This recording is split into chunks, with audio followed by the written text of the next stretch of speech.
Hello everyone. Today I wanted to do a really quick and easy nail tutorial for the summer. As you can see, I've used bright neon colours. I've got this lovely sort of fluorescent colour from Colour Club, nice pink, almost like a highlighter pink really.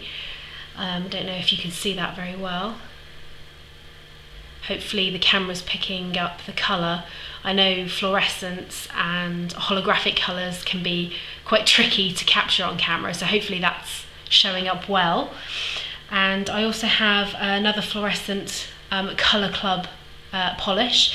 I got these actually from TK Maxx in Truro in Cornwall, and the pack doesn't have any of the names of the colours on the bottles, but I did contact Colour Club and they said that they are genuine, but some of them for some reason don't have the colours on the bottles, but they are on their website. But what I will do is pop the names of the colours and all the other pieces that I've used in the description box below the video, so hopefully you'll be able to find them. But to be honest, this Konad tutorial could work on any bright colours really, so it's entirely up to you what you use. So what I've already done is prepped my nails already, and I've used this Recondition base coat from Seche Vite. Seche Vite is a great brand for nail polishes. You'll probably be quite familiar with the fast drying top coat, which is an absolute lifesaver if you need a quick and easy, I'm heading out the door, need my nail polish to dry fast, so this is brilliant. So yes, I've already painted my nails with one coat of the Recondition nail polish as a base coat. And this dries fast as well, which is brilliant. So obviously use any base coat of your choice just to protect your natural nails really, stop any staining, that sort of thing. And I find that it does make my manicure last an awful lot longer. So yes, definitely recommend using a base coat.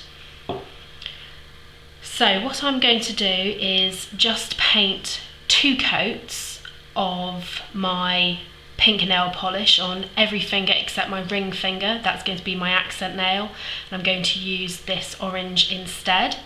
So you're just going to go ahead and give your nails a quick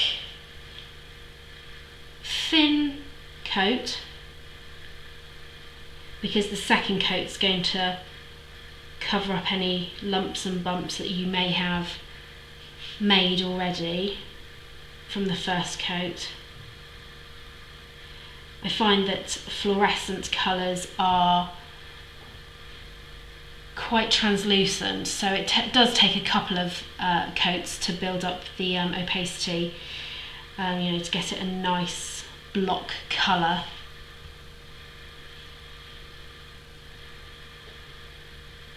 And you don't have to be brilliant at nail art to be able to use Konad at all. Konad, for anyone who doesn't know, is a nail stamping system which came from America, but you can order it on Amazon. That's where I got mine, and it's quite affordable. And there are other plates that you can use. There's Bundle Monster. They have similar styles of nail stamping. So what you're going to do is let your first coat dry, and then paint your nails again, same colour, same, second coat basically. So you need a second coat, wait for it to dry, and then we'll move on to the next step. What you're going to do next is, so you've painted your nails with 2 coats, and you've let them completely dry before you start putting your nail art on top. If you don't wait until your nails are completely dry, then it's going to smudge and bubble the base coats. So leave it as long as possible. Don't be impatient, otherwise you'll just end up getting really frustrated that it's not worked out how you thought it would. So just be patient, let your colour dry completely before moving on to the next step. And I'd mentioned that I'm going to be using Konad, the Konad nail stamping plates for this. So this one is M63 Konad stamping plate, and as you can see there are 4 designs, if you like. These cover the entire nail, and then you also have sort of smaller art designs, and they can be used for, I don't know, just sort of smaller manicures, really, just something to cover a smaller part of the nail. But these plates are great because you do get a lot of variety, a lot of choice. So as I said, yes, this is the M63 plate by Konad, and I'm going to be using this design here.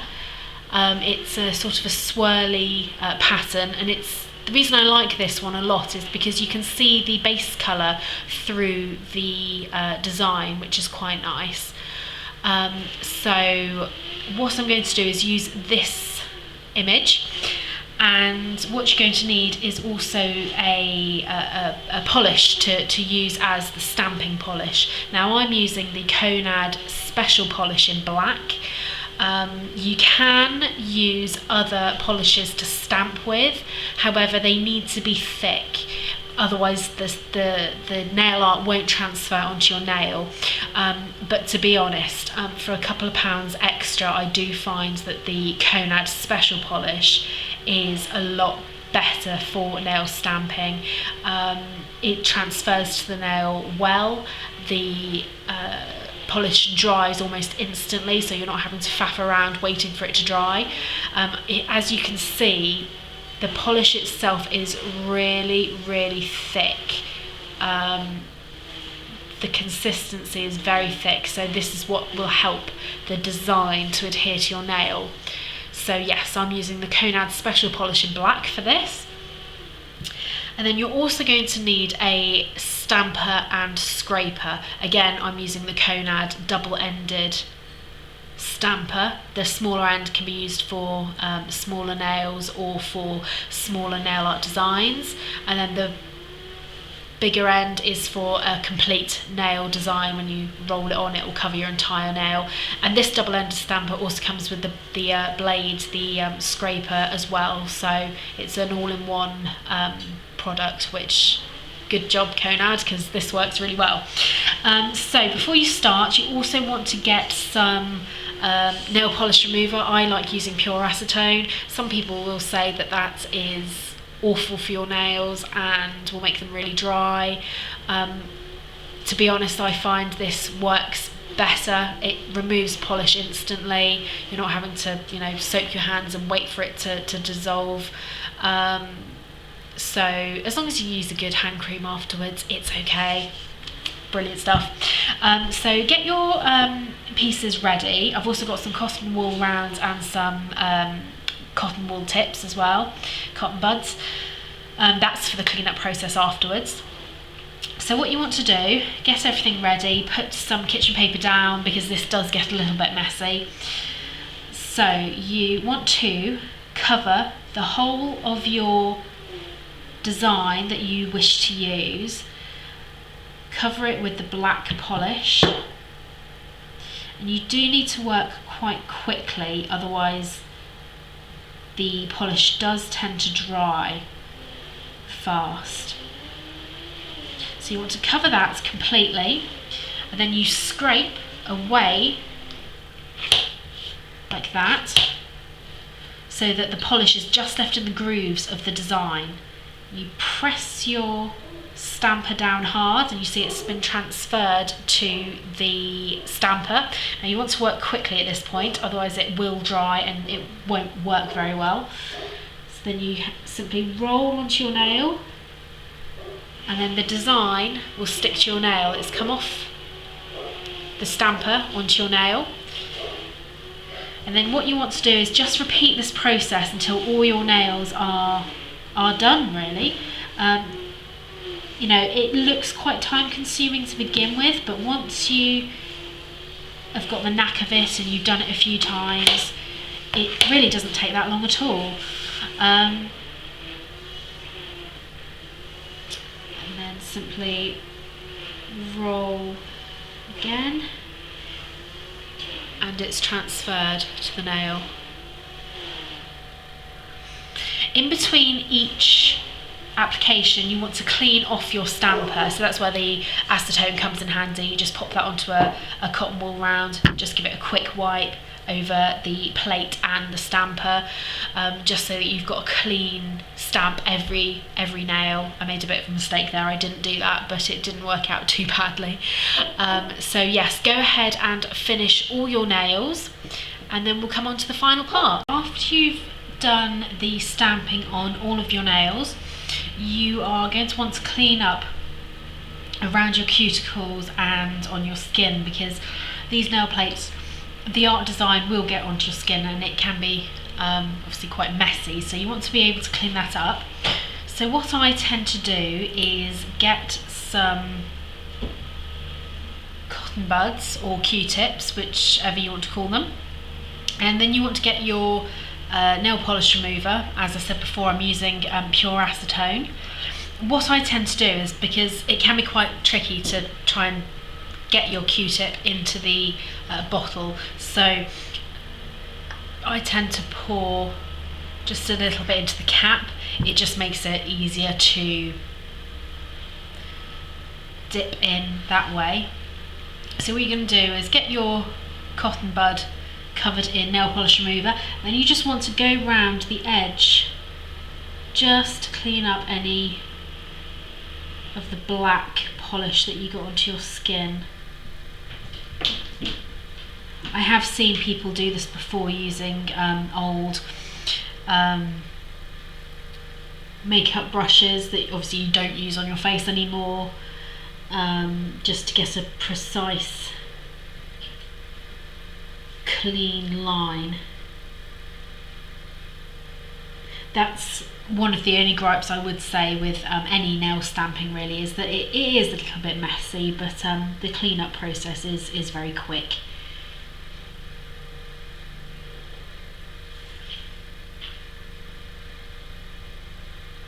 So once you've done that,